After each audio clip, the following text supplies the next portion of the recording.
Hi, Bill Henshaw here again, and I've been asked a question about a current event you're all going to find very interesting, which is, can Trump shut down the government?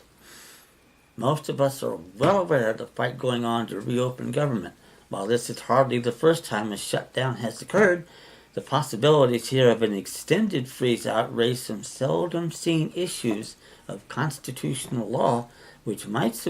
provide some surprising answers. With Article 1, Section 9, Paragraph 7 stating that no money shall be drawn from the Treasury but in consequence of appropriations made by law, and 185 stating that Congress shall have the power to coin money and regulate the value thereof, it would appear that Congress has the better position here. Not so fast. When one considers that there are no states remaining which were admitted into quote-unquote this union, this is not me saying this, as I have available in my modestly priced constitutional defense document packets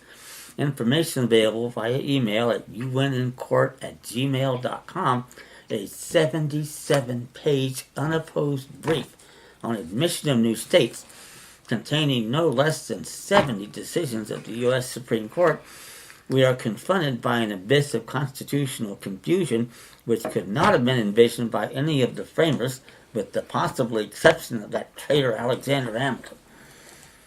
Amazingly, at one and the same time, this fact can also turn out to be our salvation, since without such states there exists a gargantuan, gruesome, grand slam of violations of all 6 articles of the Constitution, as will be readily apparent to a classroom full of 4th graders, let alone members of a jury. My decades of research have led me to conclude that the United States from coast to coast is considered by the Wall Street banksters at 120 Broadway, New York, and their Ivy League State Bar Association attorneys, and the lackeys they control in Congress, which does not have anything remotely related to a quorum to do business in either house, to be conquered territory, either pursuant to the war between the states and or quote-unquote courtesy of the quote-unquote ratification of the non-existent 14th War Amendment. To see more about that, please check out the video on the 14th Amendment at the link below. Yet again, this is not me saying it, as is my equally unopposed brief on the 14th Amendment presents multiple constitutional objections to the quote-unquote amendment, any one of which would be sufficient to defeat it, and in which, in fact, do involve all 6 articles of the Constitution. This claim about the non-existent 14th War Amendment covers a lot of ground, noting that Section 1 states that, quote-unquote, all persons born or naturalized in the United States, aka Washington, D.C., and subject to the jurisdiction thereof,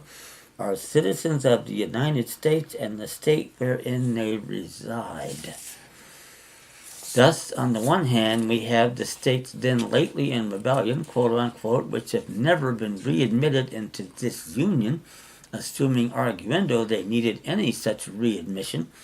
and remaining, quote-unquote, conquered territory, since there's no known treaty with the Confederate States of America which ended the war between the states. And the ratification, quote-unquote, of the non-existent 14th War Amendment had exactly the same effect on all of the other states at the time, up to and including Oregon, after which states were and are admitted pursuant to the war powers of Congress and or the President. Accordingly, this is the reason, whether or not known by anyone in the Oval Office, why the Donald can, in fact, summarily terminate birthright citizenship, indeed your citizenship, the only recognized status in any department of the de facto National Socialist government, with the stroke of a pen by an executive order acting as Commander-in-Chief of the Armed Forces, since all the states have been relegated on who knows what authority in the Constitution to, at best, federal insular territorial possessions. Did you think that one quote-unquote person could, for all apparent intents and purposes, effectively unamend the Constitution at the stroke of a pen? This is how it is seemingly possible, but I would be shocked if any opinion issued by the Supreme Court pursuant to the shutdown crisis, any of these issues I had discussed, will come to light at all. Thank you.